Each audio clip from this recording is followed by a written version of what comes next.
కార్మిక హక్కుల రక్షణ కోసం మేడే స్ఫూర్తితో ఉద్యమిద్దాం. Trade union centre of India TUCI పిలుపు. 139వ మేడే సందర్భంగా trade union centre of India TUCI జిల్లా కమిటీ ఆధ్వర్యంలో జిల్లా కేంద్రంలోని ధర్నా చౌక్, మున్సిపల్ కార్యాలయం వద్దకు ర్యాలీగా వెళ్లి మేడే జెండా ఆవిష్కరణ సభ నిర్వహించడం జరిగింది. ఈ సందర్భంగా TUCI రాష్ట్ర అధ్యక్షులు వనమాల కృష్ణ, రాష్ట్ర ఉపాధ్యక్షులు ఎం. నరేందర్లు మాట్లాడుతూ పనిగంటల తగ్గింపు, మెరుగైన జీవనం కోసం 1886లో అమెరికాలోని చికాగో కార్మికుల పోరాటం, 8 మంది అమరుల త్యాగాలతో ప్రపంచ కార్మిక దినం మేడే అవతరించిందన్నారు. ప్రపంచ అభివృద్ధిలో అడుగడుగునా శ్రామికుల త్యాగమే ఉందన్నారు.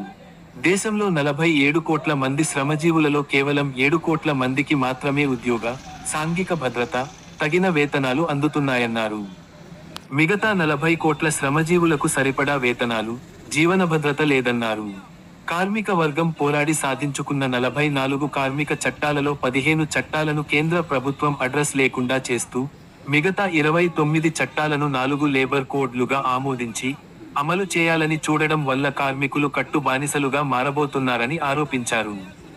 మేడే స్ఫూర్తితో కాంట్రాక్ట్ అవుట్సోర్సింగ్ కార్మికుల రెగ్యులరైజేషన్, సమాన పనికి సమాన వేతనం కోసం, ఉద్యోగ, సామాజిక భద్రత కోసం పోరాడాలన్నారు. 139వ మేడే స్ఫూర్తితో కార్మిక వ్యతిరేక 4 లేబర్ కోడ్లకు వ్యతిరేకంగా, పనిగంటల పెంపుదలకు వ్యతిరేకంగా ఉద్యమించాలని కార్మికులకు పిలుపునిచ్చారు. ఈ కార్యక్రమంలో TUCI జిల్లా ప్రధాన కార్యదర్శి ఎం. సుధాకర్, ఉపాధ్యక్షులు ఎం. వెంకన్న, జిల్లా నాయకులు కిరణ్, రవి, విఠల్, లింగం, నాయకులు రాజేశ్వర్, గోవర్ధన్, రాము, సుజాత, యాదమ్మ, శైలజ, శంకర్, శాంతికుమార్, విజయ్, శివకుమార్, హన్మండ్లు, నవీన్, రాజు, PDSU జిల్లా ప్రధాన కార్యదర్శి కె. గణేష్, పివైఎల్ జిల్లా ఉపాధ్యక్షుడు సాయిబాబా, వివిధ ప్రజాసంఘాల నాయకులు గంగాధర్, లింగం, తిరుపతి, నీలా, వెంకటి, నర్సింగరావు, ఇమానుద్దీన్, ప్రవీణ్, రమేష్, మహిపాల్ తదితరులు పాల్గొన్నారు.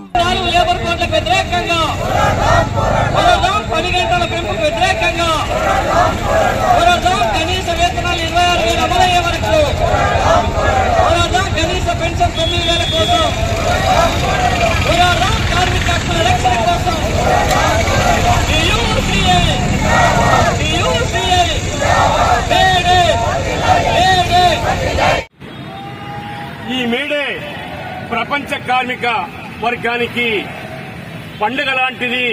అంటే ఇక్కడ పప్పు బెల్లాలు పంచుకొని తినడం కాదు, గత పోరాటాలను స్మరించుకుంటూ భవిష్యత్తు పోరాటాలకు సన్నద్దం కావడానికి మాత్రమే ఈరోజు కార్మిక వర్గం ప్రపంచవ్యాప్తంగా ఈ పతాకావిష్కరణ మేడే దినోత్సవాన్ని జరుపుకుంటుంది. ముఖ్యంగా భారతదేశంలో కార్మిక వర్గాన్ని రాష్ట్ర కేంద్ర ప్రభుత్వాలు చీల్చి చెండాడుతూ కార్మిక వర్గాన్ని అణగదొక్కుతున్నటువంటి వైఖరిని మనం దేశంలో చూస్తున్నాం.